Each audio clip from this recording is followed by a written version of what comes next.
Assalamu alaikum, how are we? Bismillahirrahmanirrahim. Everyone seems a bit tired. Rosa lag raha? Chalo, that's good because that's what my talk's going to be about today. How to optimize our Ramadan diet for a bit of energy and a bit of fat loss, yeah? So you're probably thinking, who's this guy talking? So I'm a personal trainer and nutritionist. So let's begin. So fun fact, you know the Prophet Sallallahu Alaihi Wasallam never delayed anything under the pretext that he was fasting, meaning he never went, oh, I'm hungry, I'm tired, I'm not going to do anything. He continued to do all the activities he needed to do and didn't say, oh, I don't have any food in me, and he continued. So obviously his mental strength was far greater than what we know. So we can only try, but let's try to implement some of his sunnah, some of his diet habits into our daily routine. So a little strategy for suhoor, if you will, for food. What should we eat? Cut out everything super processed. Stick to whole foods, inshallah. Because what's it going to do if you're having super processed stuff? Blood sugar is going to spike and then it's going to crash. So basically energy is going to go up and down. You want slow releasing foods, slow digesting foods that you're going to have energy throughout the day. Avoid caffeine, avoid tea, because what that's going to do, it's going to dehydrate you. And dehydration equals you're going to be tired. Dehydration equals lethargy. So how do we fix that? We can have things like pink salt, Himalayan salt, or an electrolyte supplement. A few scoops of that is going to help retain the water in our system at suhoor, and we'll be able to hold the water at a cellular level, and that'll keep us hydrated. So hydration equals energy, inshallah. So another few things we can implement is protein. Protein again is going to help us be full for the rest of the day, inshallah. Another thing that the Prophet's favourite food for pre-fast was dates. And imagine a man 1400 years ago knew the benefits of dates in the middle of the desert.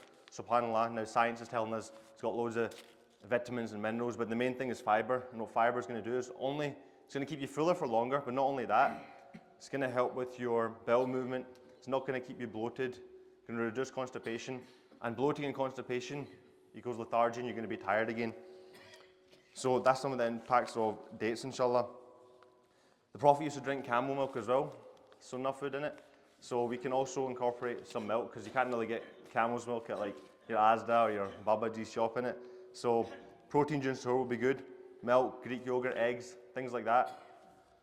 Because again, protein is going to help keep you fuller for longer. And Greek yogurt actually has something called casein protein in it. And that's basically a slow digesting protein. And it's going to really keep you fuller for longer again. So protein will also help you through gluconeogenesis. It'll give the substrates for that, which will again will help slow release energy throughout the day. You'll actually have decent energy levels throughout the day. Now for iftar, a few rules of thumb. The bigger the bowl of fruit, the better, inshallah. Stick away from everything super processed again, whole foods, because again, energy is going to go up and energy is going to go down. We know it, but it's hard. We see the pakora, we see the samosa, we go, oh, that's beautiful, I want it. But inshallah, we try to stick away from that. Because if you think of your body as a sponge, it's ready to absorb everything, and you just give it crap food, you're going to feel crap. If you think about it logically, you hadn't ate all day and you were tired. Now you just ate, and you're tired again, so obviously the diet must be wrong somewhere there.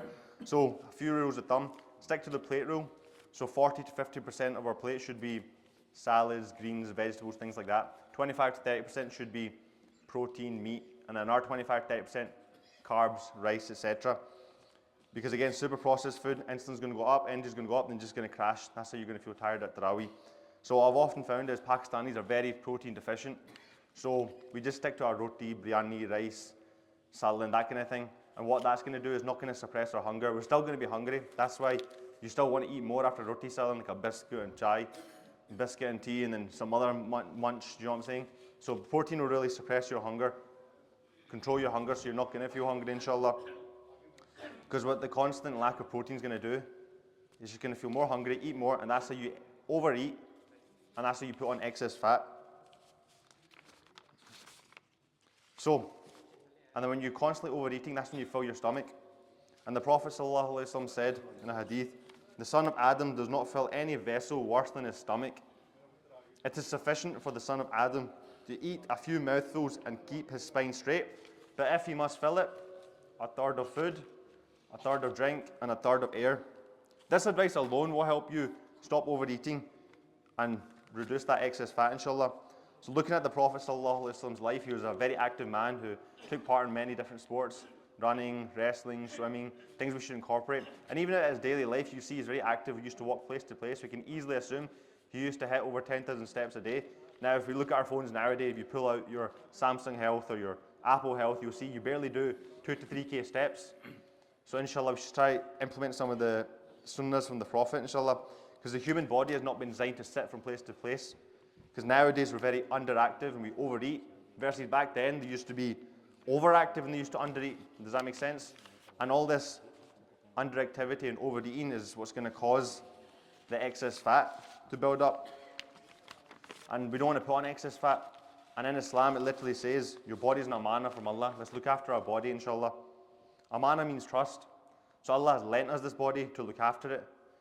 We shouldn't mess our bodies up where we're putting so much excess fat that we're getting these health problems. So imagine if I was to give you a Lamborghini and I said, next year, give me it back. You wouldn't dent it, you wouldn't mess up the windshield, scratch the paintwork, scratch the alloys. You'd hand it back to me in pristine condition and probably with a full tank of petrol. So what happens is when we put on this excess fat, our testosterone actually decreases. Testosterone is the thing that literally makes us a man. And then when we put in all this excess fat on, for South Asians specifically, 90% Pakistanis in this room, when we put on all this excess fat, we hold it in our stomach, meaning our risk for diabetes and blood pressure goes up. So when you put all this excess fat on, your testosterone decreases, you're reducing yourself as a man almost. So it's a case of you need to defend yourself. And I'm not just talking about physical defense, because nowadays it's all psychological warfare. Everything has been designed to get us to sin in one way or another. And I promise you, when you overindulge in your desires like overeating and your testosterone decreases, you're susceptible to suggestion of haram influence. Things like porn, alcohol, masturbation, drugs, zina, smoking, things we should avoid. So that's why it's very important that we keep active, increase our testosterone, and be like the Sahabas and the Prophet ﷺ, who was narrated to have a body where his stomach never exceeded past his chest, so everything was a straight line.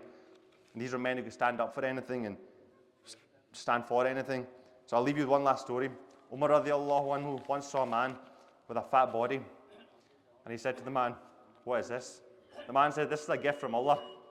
But he said, Umar radiallahu anhu, "No, this is a curse from Allah."